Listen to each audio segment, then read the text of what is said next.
اعوذ باللہ من الشیطان الرجیم بسم اللہ الرحمن الرحیم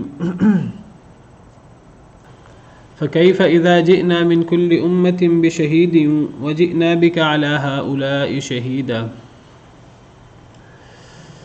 فکیف اذا جئنا، بس کیسے ہوگا جب ہم لائیں گے من كل امة بشہید، ہر امت سے ایک گواہ، وجئنا بک علی ہؤلاء شہیدا، اور ہم لائیں گے آپ کو ان پر، علی ہؤلاء ان پر، یعنی اس امت محمدیہ پر، آپ کی امت پر شہیدہ گواہ۔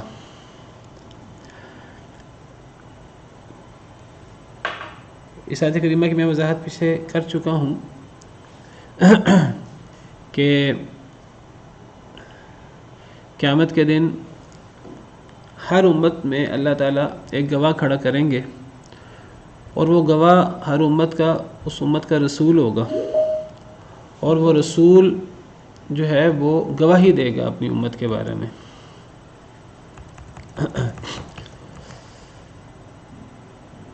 پچھلی امتوں پر ان کے انبیاء اور رسول گواہ ہوں گے، اور اس امت پر نبی صلی اللہ علیہ وسلم گواہ ہوں گے۔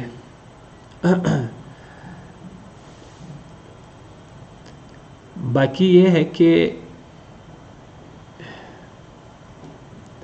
پچھلی امتوں پر ان کے رسول گواہ ہوں گے، لیکن پچھلی امتوں پر یہ جو ہماری آخری امت ہے یہ بھی گواہی دے گی۔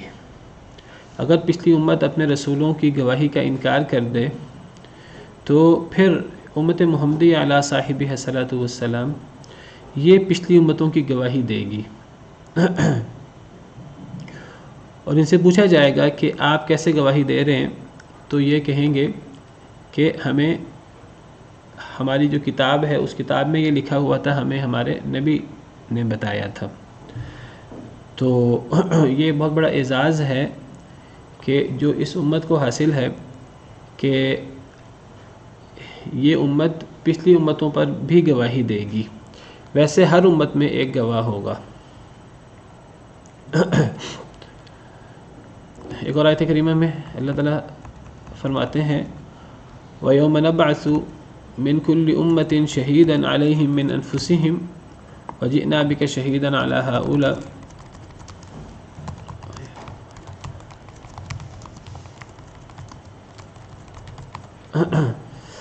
سورہ نحل آیت نمبر 89۔ اللہ فرماتے ہیں ہم ہر امت میں ایک گواہ اٹھائیں گے، یعنی اس امت کا نبی، ہم ہر امت میں ایک گواہ اٹھائیں گے جو انہی میں سے ہوگا۔ وَجِئْنَا بِكَ شَهِيدًا عَلَى هؤلاء، اور ہم آپ کو گواہ کے طور پر اٹھائیں گے ان لوگوں پر۔ اور جیسے میں نے ذکر کیا کہ ہماری امت پچھلی امتوں پر بھی گواہ ہوگی، یہ بات اللہ تعالیٰ نے سورہ بقرہ میں فرمائی ہے۔ وعلیکم السلام ورحمۃ اللہ وبرکاتہ۔ وَكَذَلِكَ جَعَلْنَاكُمْ أُمَّةً وَسَطًا لِتَكُونُوا شُهَدَاءَ عَلَى النَّاسِ، اسی طرح ہم نے بنایا تمہیں ایک بہترین امت تاکہ تم گواہ ہو جاؤ لوگوں پر، وَيَكُونَ الرَّسُولُ عَلَيْكُمْ شَهِيدًا، اور رسول ہو جائے گواہ تم پر، یعنی نبی کریم صلی اللہ علیہ وسلم۔ تو ہر امت میں اس کا رسول گواہ ہوگا، اور ہماری امت یہ پچھلی تمام امتوں پر بھی گواہ ہوگی۔ اس امت کی فضیلت اس گواہی کی وجہ سے واضح ہے۔ السلام علیکم ورحمۃ اللہ وبرکاتہ۔ وعلیکم السلام۔ جی جی کیا کہہ رہی ہیں؟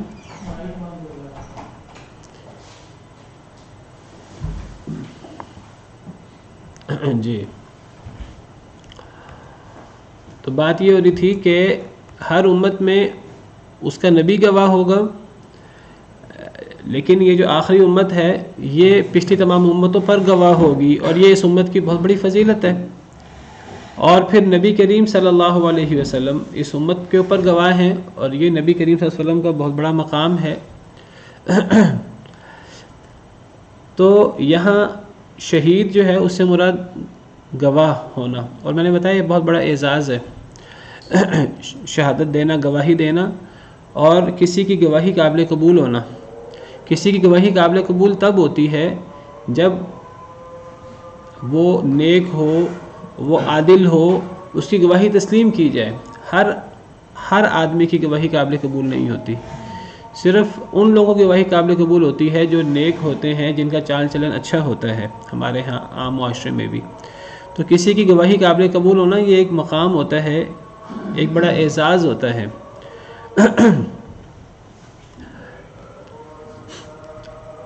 اسی آیت کریمہ کو جو سورہ بقرہ کی ہے, وَكَذَلِكَ جَعَلْنَاكُمْ أُمَّةً وَسَطًا لِتَكُونُوا شُهَدَاءَ عَلَى النَّاسِ, اللہ نے تمہیں بہترین امت بنایا تاکہ تم لوگوں پر گواہ بن جاؤ. اسی آیت کریمہ سے علماء نے استدلال کیا کہ صحابہ کرام کی گواہی قابل قبول ہے, اور صحابہ کرام سب کے سب عدول ہیں. اس امت کا کم از کم جو سب سے پہلا اور اولین طبقہ ہے تو وہ عدول ہے, ان سب کی گواہی قابل قبول ہے, ان سب کی روایت قابل قبول ہے. تو یہ بہت بڑا اعزاز ہے جو انبیاء کرام علیہم السلام کا ہے, پھر اس امت کا ہے, اور پھر نبی کریم صلی اللہ علیہ وسلم کا. تو شہید سے مراد گواہ. بعض لوگ یہاں شہید سے گواہ مراد لیتے ہیں اور وہ کہتے ہیں کہ ہر امت میں نبی گواہ ہوتا ہے اور نبی کریم صلی اللہ علیہ وسلم اس امت پر گواہ ہیں. تو وہ کہتے ہیں کہ گواہی دینے کے لیے ضروری ہے کہ گواہ موجود ہو. تو وہ اس آیت کریمہ سے اور دیگر بعض آیات سے غلط استدلال کرتے ہوئے نبی کریم صلی اللہ علیہ وسلم کو حاضر ناظر کہتے ہیں. وہ کہتے ہیں کہ نبی کریم صلی اللہ علیہ وسلم جو ہیں وہ ہر جگہ موجود ہیں, کیونکہ آپ نے اپنی امت کی گواہی دینی ہے, صحابہ کرام کی بھی آپ نے گواہی دینی ہے, اور آپ نے بعد والی امت کی بھی, قیامت تک آنے والی امت کی گواہی دینی ہے. تو گویا کہ آپ موجود ہر جگہ ہوں گے تو آپ گواہی دیں گے.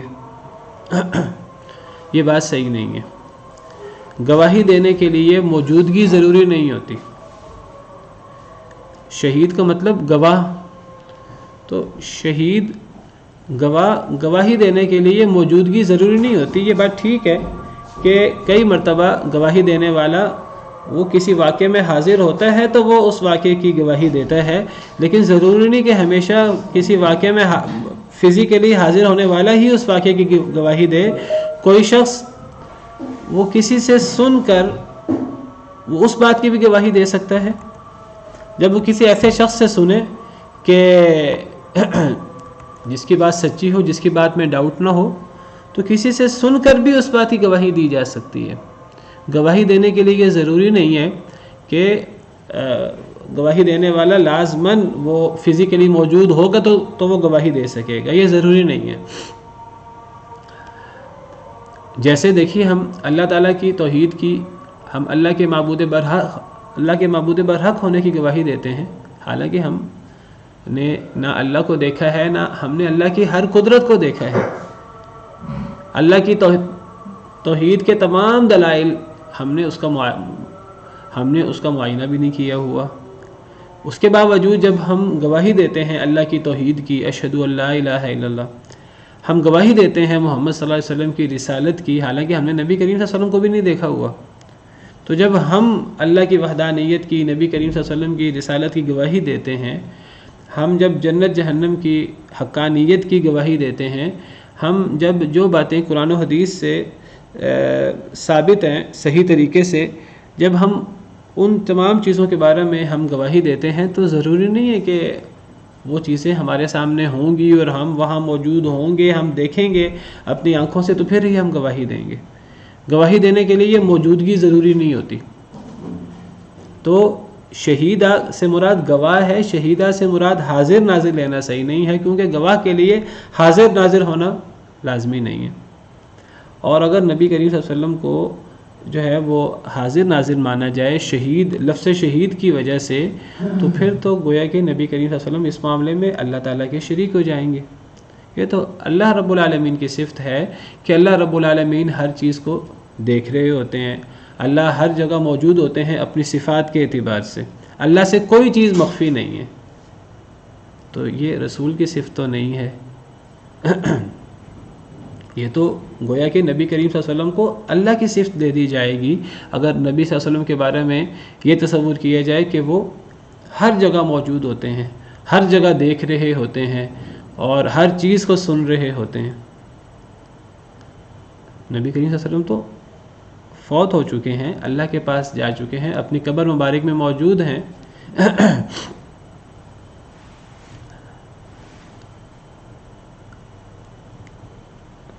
اگر نبی صلی اللہ علیہ وسلم گواہ ہیں اس امت پر، اور اس سے یہ استدلال کیا جائے کہ چونکہ آپ گواہ ہیں اس امت پر لہٰذا آپ حاضر ناظر بھی ہیں، تو پھر اس پوری امت کو حاضر ناظر ماننا پڑے گا، کیونکہ یہ پوری کی پوری امت بھی گواہ ہے پچھلی امتوں پر۔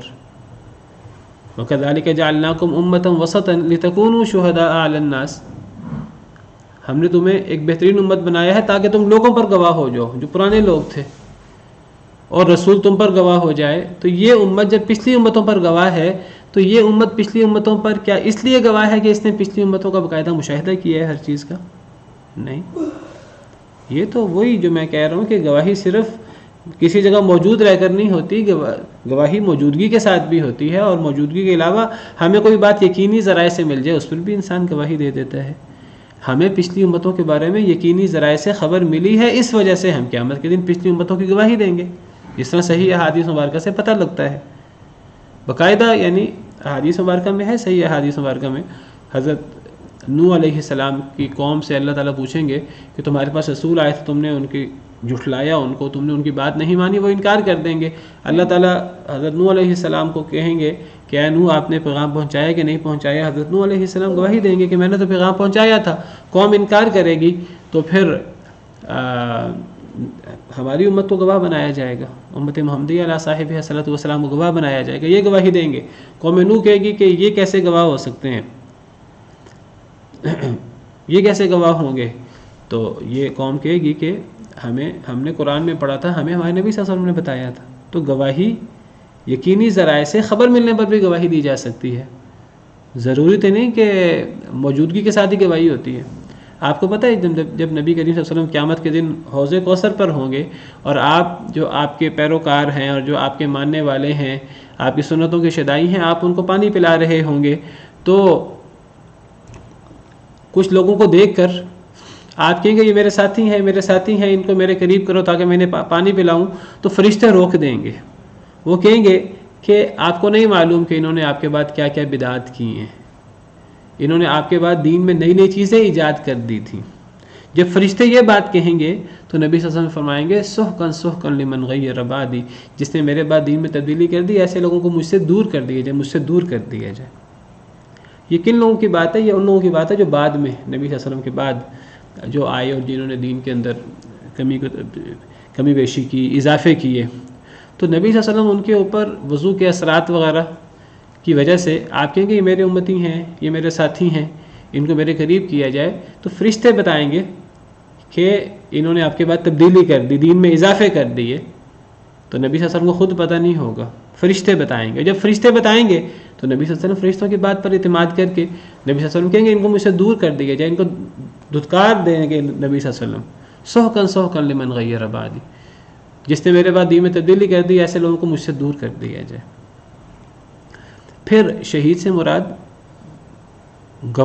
گواہ تو ہے، شہید ہو یا شاہد ہو، اس سے مراد حاضر ناظر لینا تو کسی طور پر صحیح نہیں ہے۔ بعض لوگ یہ لفظ شہید ہے یہ، یا ایک دوسری صفت بھی قرآن کریم میں شاہد، وہ اس سے بھی جو ہے وہ نبی صلی اللہ علیہ وسلم کو حاضر ناظر مراد لیتے ہیں۔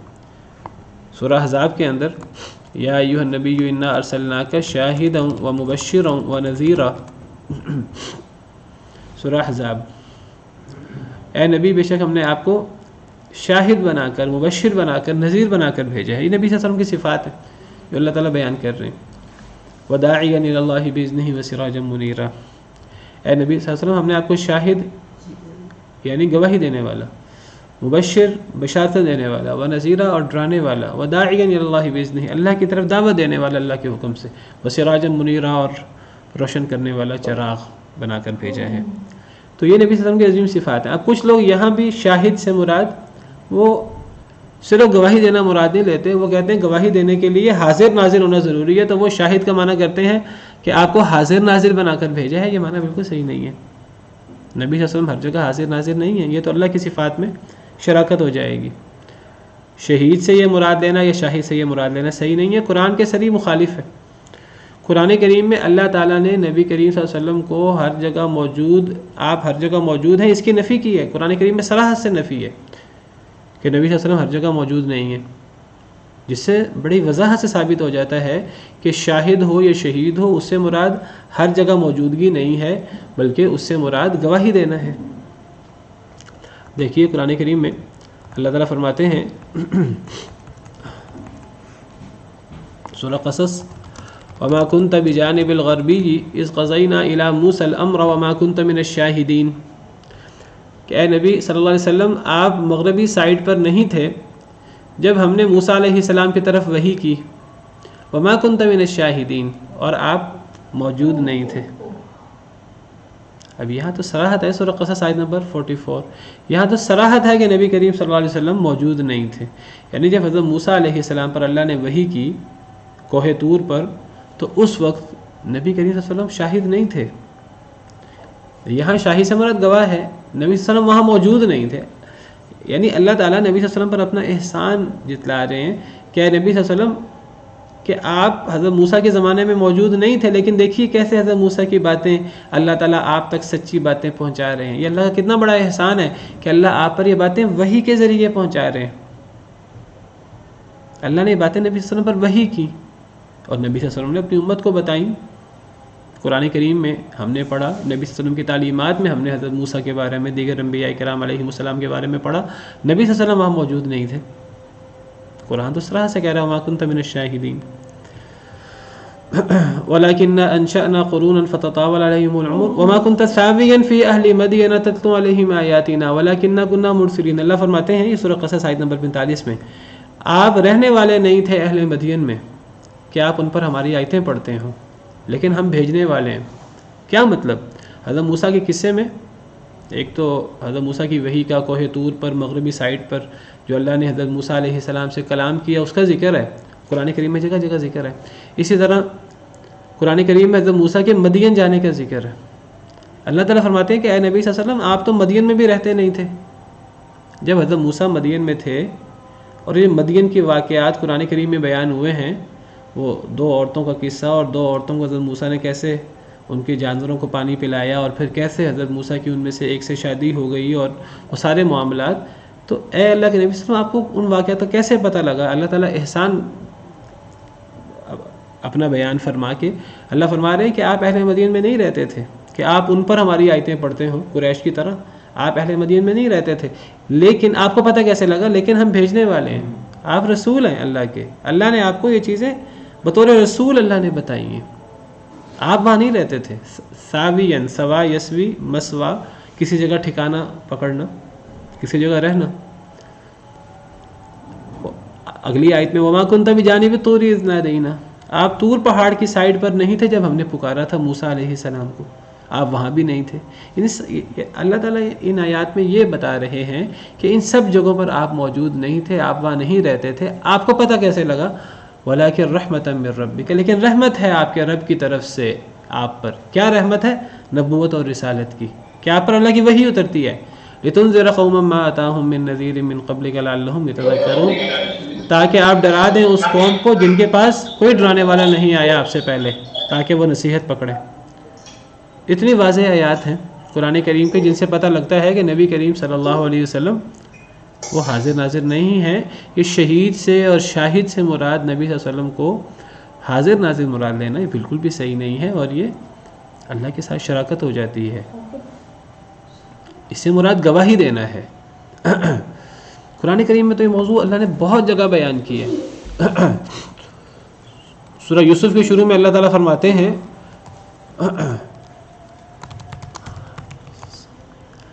سورہ یوسف آیت نمبر 3، نحن نقص علیک احسن القصص بما اوحینا الیک ھذا القرآن وان کنت من قبلہ لمن الغافلین، ہم قصہ بیان کر رہے ہیں آپ پر، بہترین قصہ، اس سبب سے جو ہم آپ پر قرآن وحی کر رہے ہیں۔ یہ یعنی حضرت یوسف کا قصہ اللہ فرما رہے ہیں ہم آپ پر بیان کرنے والے ہیں اس قرآن میں۔ وَإِن كُنْتَ مِن قَبْلِهِ لَمِنَ الْغَافِلِينَ، اور یقیناً آپ تھے اس سے پہلے البتہ غافلوں میں سے۔ کیا مطلب؟ یعنی جب تک اللہ نے یہ قصہ آپ پر بیان نہیں کیا اس وقت تک آپ اس قصے سے غافل تھے، آپ کو اس قصے کا پتہ نہیں تھا۔ اگر نبی کریم صلی اللہ علیہ وسلم ہر جگہ حاضر ناظر ہیں، ہر جگہ موجود ہیں، اور موجود ہونے کی وجہ سے آپ ہر چیز کی گواہی دیتے ہیں، تو پھر اللہ تعالیٰ یہ کیوں فرما رہے ہیں کہ آپ اللہ کی ان آیتوں کو اتارنے سے پہلے آپ غافل تھے اس قصے سے؟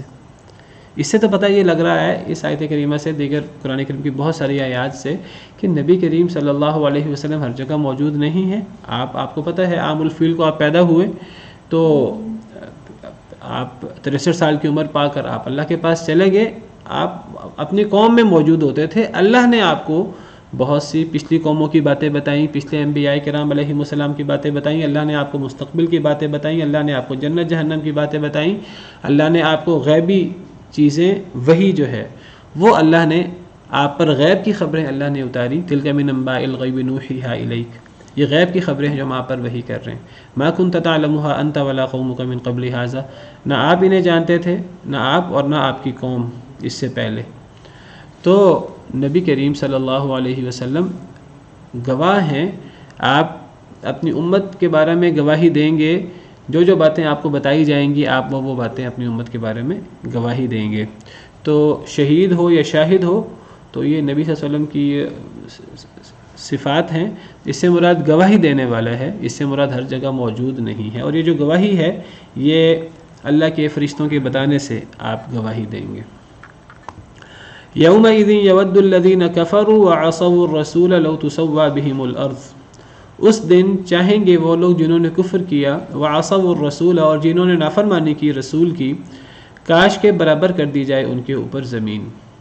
ولا یکتمون اللہ حدیثا، اور نہیں وہ چھپا سکیں گے اللہ سے بات۔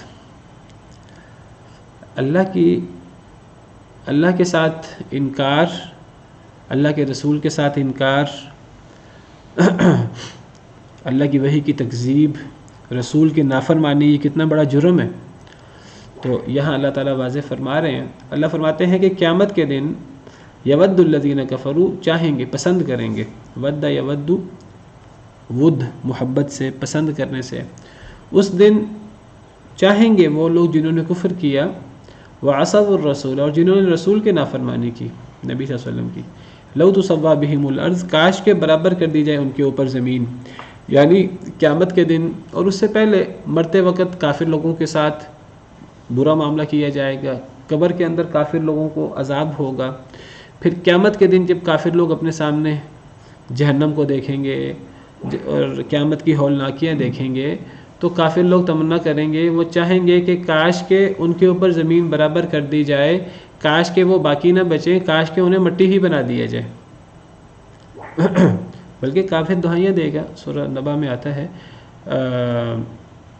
وَيَقُولُ الْكَافِرُ يَا لَيْتَنِي كُنْتُ تُرَابًا، کافر کہے گا کاش کہ میں مٹی ہی رہ جاتا، میں جب قبر میں چلا گیا تھا تو قبر میں مٹی میں ہو کر مٹی ہو گیا تھا جسمانی طور پر، کاش کہ میں مٹی ہی رہتا، میں دوبارہ قیامت کے دن زندہ نہ ہوتا۔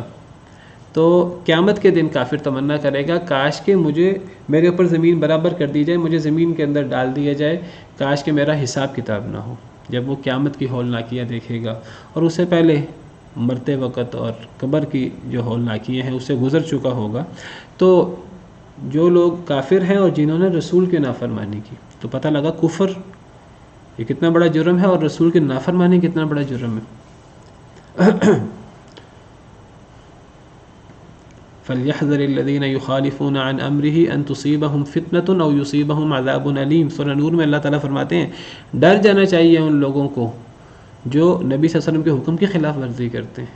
فَلْيَحْذَرِ الَّذِينَ، چاہیے کہ بچ جائیں وہ لوگ، یخالفون عن امرہ، جو مخالفت کرتے ہیں نبی صلی اللہ علیہ وسلم کے حکم کی، ان تصیبہم فتنۃ، کہیں انہیں فتنہ نہ آ جائے، او یصیبہم عذاب علیم، یا انہیں دردناک عذاب نہ آ جائے۔ نبی صلی اللہ علیہ وسلم کے ایک حکم کی خلاف ورزی پر فتنہ آ سکتا ہے، دردناک عذاب آ سکتا ہے۔ اور آپ کو پتہ ہے فتنہ کیا چیز ہے؟ فتنہ قتل سے بھی زیادہ سخت ہوتا ہے، فتنہ بہت بڑی چیز ہے، دردناک عذاب بہت بڑی چیز ہے۔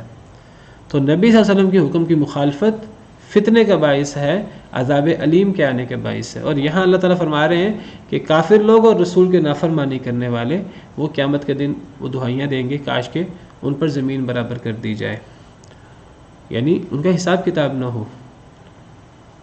ولا یکتمون اللہ حدیثا، نہیں وہ چھپا سکیں گے اللہ سے بات، اللہ سے ایک بات بھی نہیں چھپا سکیں گے، وَالْعِيَاذُ بِاللَّهِ۔ اللہ کا بہت بڑا احسان ہے کہ اللہ نے یہ چیزیں دنیا کے اندر ہمارے سامنے واضح کی ہیں، لیکن اگر ہم پڑھیں ہی نہ یا پڑھنے کے باوجود اپنی اصلاح نہ کریں تو پھر یہ بہت بڑا المیہ ہے۔ قرآن و سنت پر ایمان ہی نہ ہو، یا ایمان ہو پڑھیں ہی نہ، یا پڑھ لیں پھر عمل ہی نہ کریں، تو اس سے بڑا خسارہ اور کیا ہوگا؟ اس سے بڑا کوئی خسارہ نہیں ہوگا۔ یا ایھا الذین آمنوا لا تقربوا الصلاۃ وانتم سکارى حتى تعلموا ما تقولون، اے وہ لوگوں جو ایمان لائے ہو، اے وہ لوگوں جنہیں ایمان کا دعویٰ ہے، نہ تم قریب جاؤ نماز کے اس حال میں کہ تم نشے میں ہو، حتى تعلموا ما تقولون، حتیٰ کہ تم جان لو جو تم کہتے ہو، ولا جنوبا، اور نہ کوئی جنبی شخص، الا عابری سبیل، مگر عبور کرنے والا رستے کو، حتیٰ تغتسلوا، حتیٰ کہ تم غسل کر لو۔ اے وہ لوگوں جو جنہیں ایمان کا دعویٰ ہے، اے ایمان والو، لا تقربوا الصلاۃ، نماز کے قریب نہ جاؤ، تو انتم سکارا، اس حال میں کہ تم نشے میں ہو۔ تو اس آیت کریمہ میں نشے کی حالت میں نماز کے قریب جانے سے منع کیا گیا۔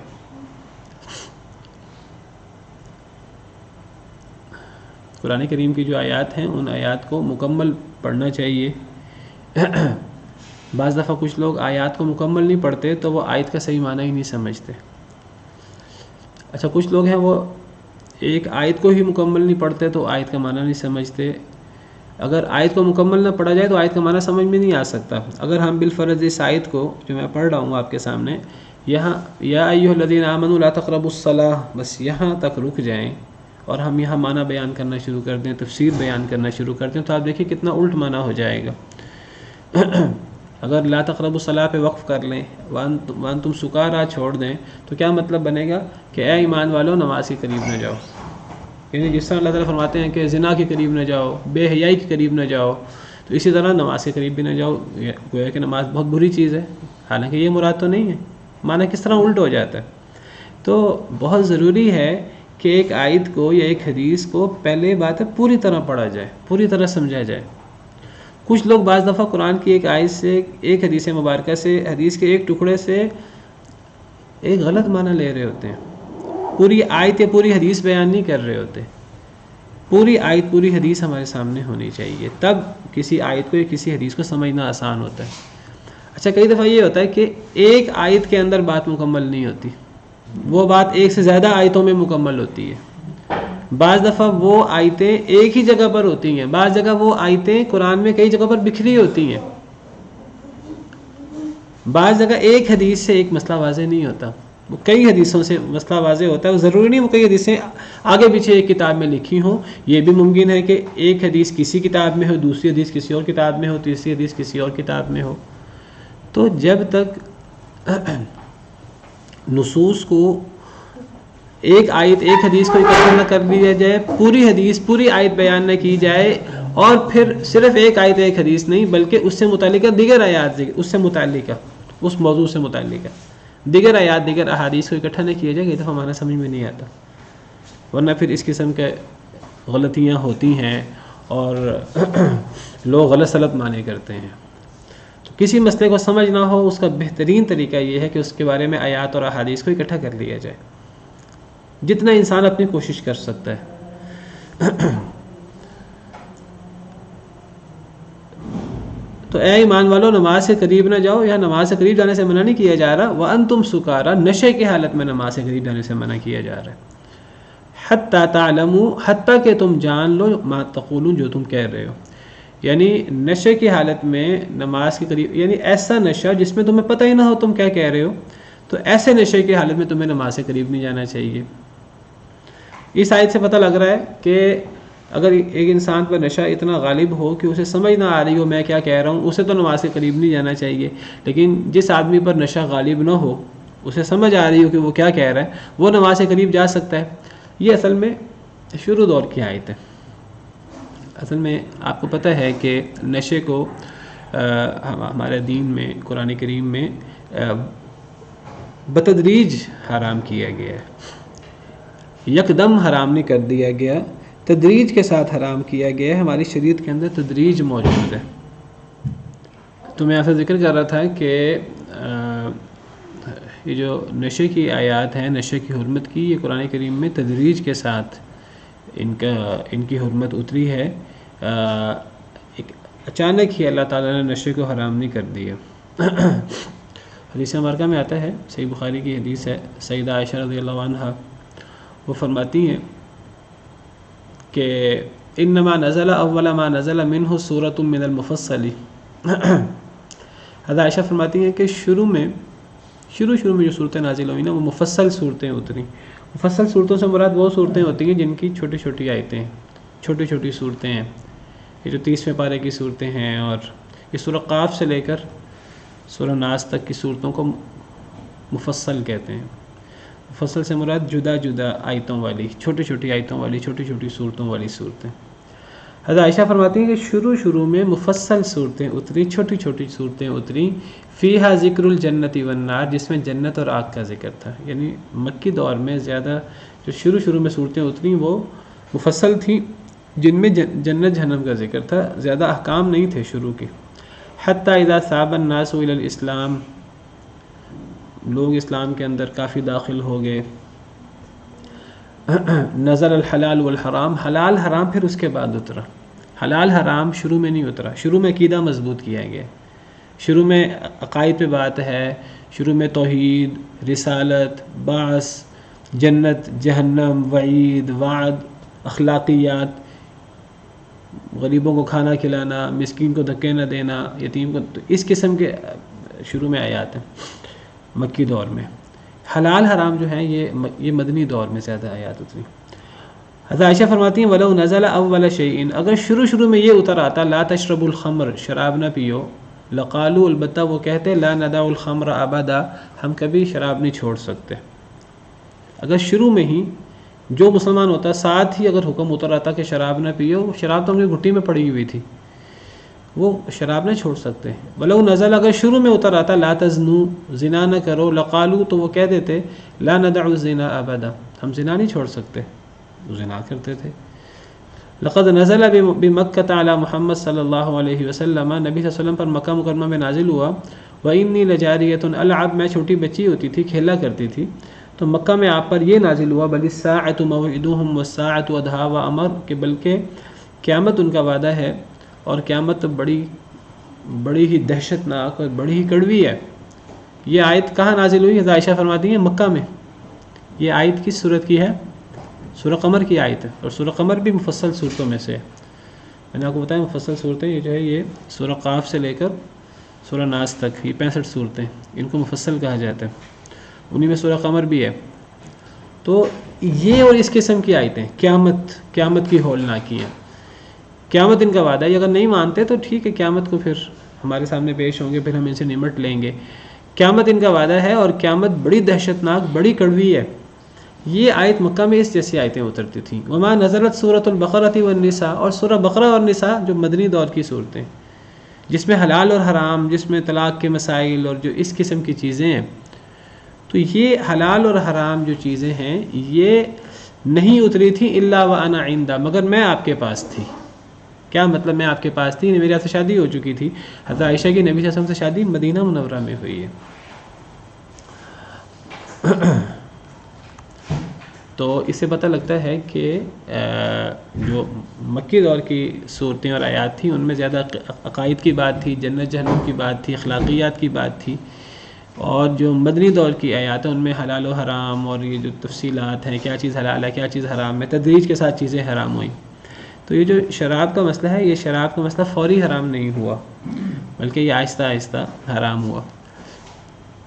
شراب کے بارے میں سب سے پہلے کون سی آیت نازل ہوئی؟ شراب کے بارے میں، نشے کے بارے میں؟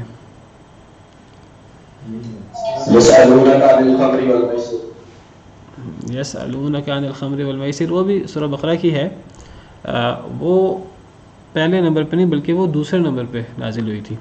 پہلے نمبر پہ شراب کے بارے میں جو آیت نازل ہوئی یہ تیسرے نمبر پہ ہے نا۔ پہلے نمبر پہ سورہ مکی صورت کی ایک آیت ہے سورہ نحل کی. سورہ نحل کی آیت ہے وَمِن ثمرات نہیں وہ چوتھے نمبر کی آخری آیت ہے. وَمِن ثمرات النخيل والأعناب تتخذون منه سكرا ورزقا حسنا. یہ سورہ نحل ہے. سورہ نحل 16 نمبر صورت ہے. یہ مکی صورت ہے.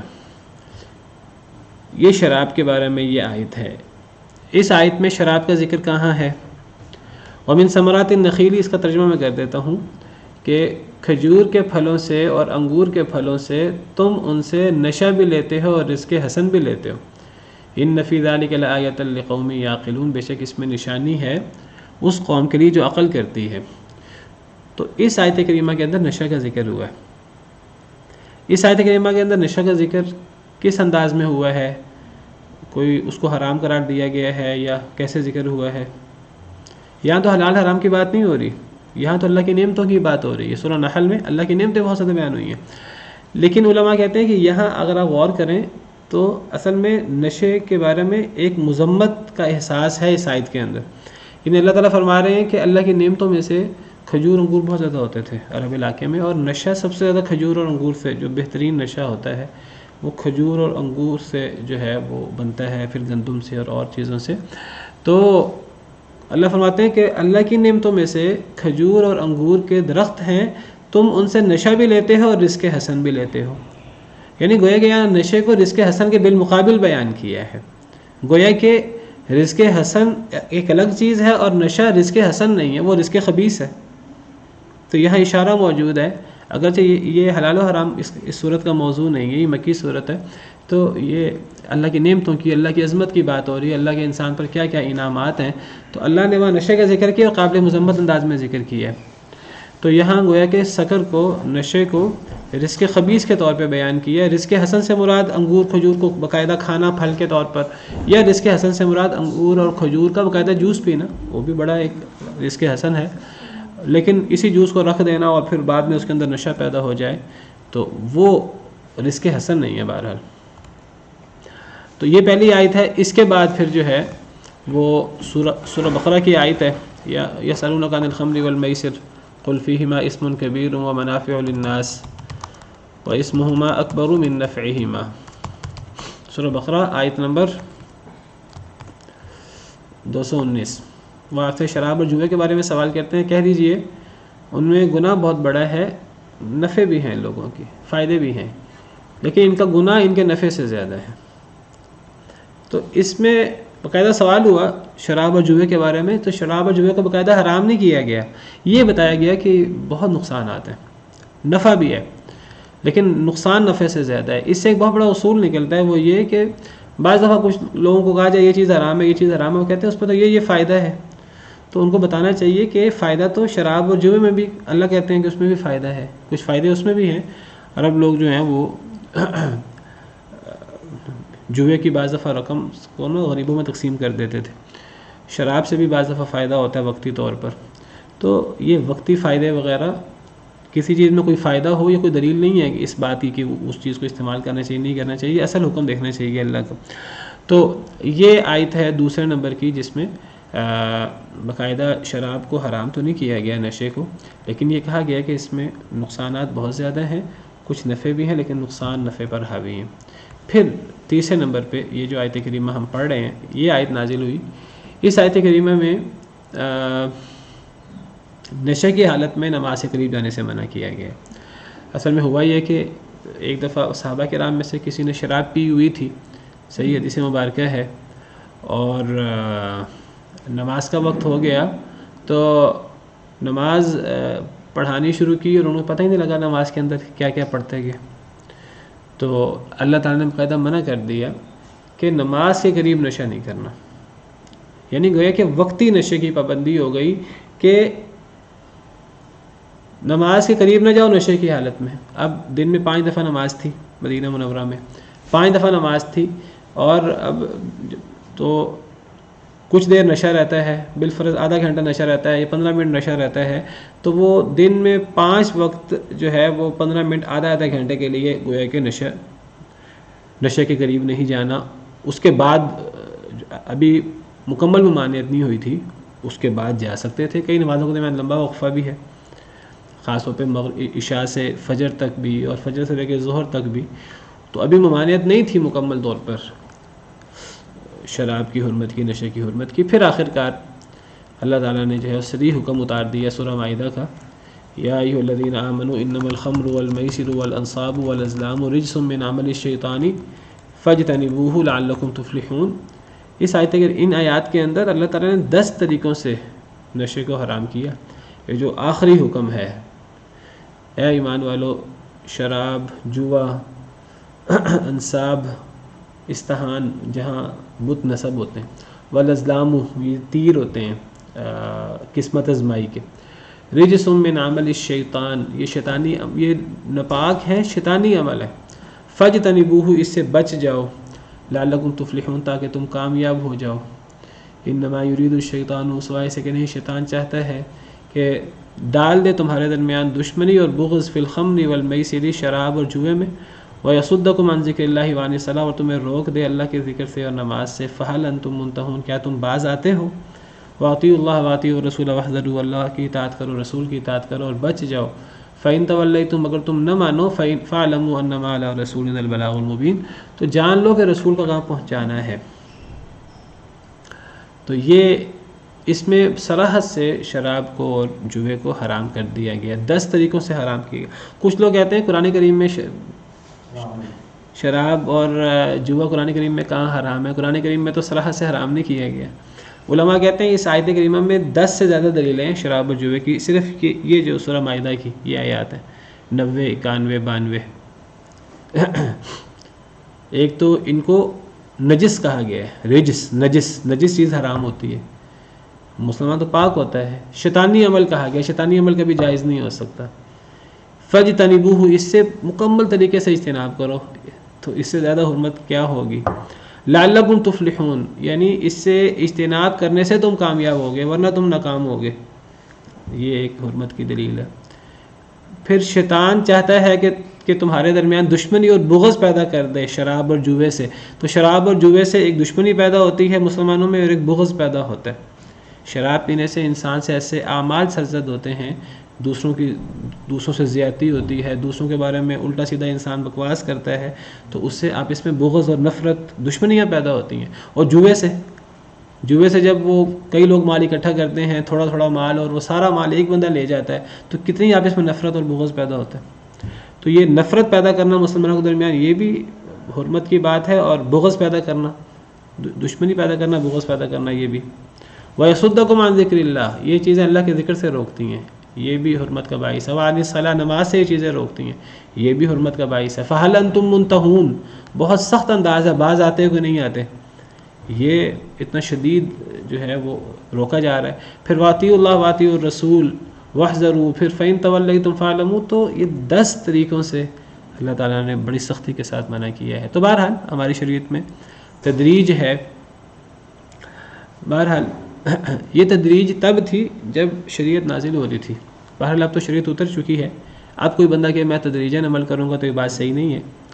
باقی کوئی بندہ نیا مسلمان ہو، وہ کہ دین کے احکامات کیا ہیں، کیا کیا چیزیں منع ہیں بتائی جائیں، یا کسی کو تبلیغ کی جائے، کسی قوم کو جا کر وہاں تدریج کو اپنایا جا سکتا ہے. سب سے پہلے لوگوں کو عقیدے کی باتیں بتائی جائیں، پھر لوگوں کو نماز کا حکم دیا جائے، پھر لوگوں کو زکوٰۃ کا حکم دیا جائے، پھر باقی احکامات بتائے جائیں. ویسے عام معاشرے کے اندر تو اب تو احکام سارے کے سارے اتر چکے ہیں. تو بہرحال فرمایا کہ نشے کی حالت میں نماز سے قریب نہ جاؤ حتیٰ کہ تم جان لو تم کیا کہہ رہے ہو. ولا جنوباً جنبی شخص بھی نماز سے قریب نہ جائے، یعنی مسجد میں نہ جائے. جنبی شخص حالت جنابت میں مسجد میں نہ مرد داخل ہو سکتا نہ عورت داخل ہو سکتی ہے. الا عابری سبیل مگر رستے کو عبور کرنے کے لیے. اگر مسجد بڑی ہے اور رستے کو صرف کراس کرنا ہے، بیٹھنا نہیں ہے، کراس ہو سکتا ہے. جنبی شخص صرف گزر سکتا ہے، بیٹھنے کی اجازت نہیں ہے. حتیٰ تغتسلوا ہوتا کہ تم غسل کر لو، غسل کرنے کے بعد وہاں بیٹھ سکتے ہو، سب کچھ کر سکتے ہو. تو چلیں اتنا کافی ہے، باقی انشاءاللہ کل اس موضوع کو مکمل کریں گے. سبحان ربک رب العزت عما یصفون وسلام علی المرسلین والحمد للہ رب العالمین.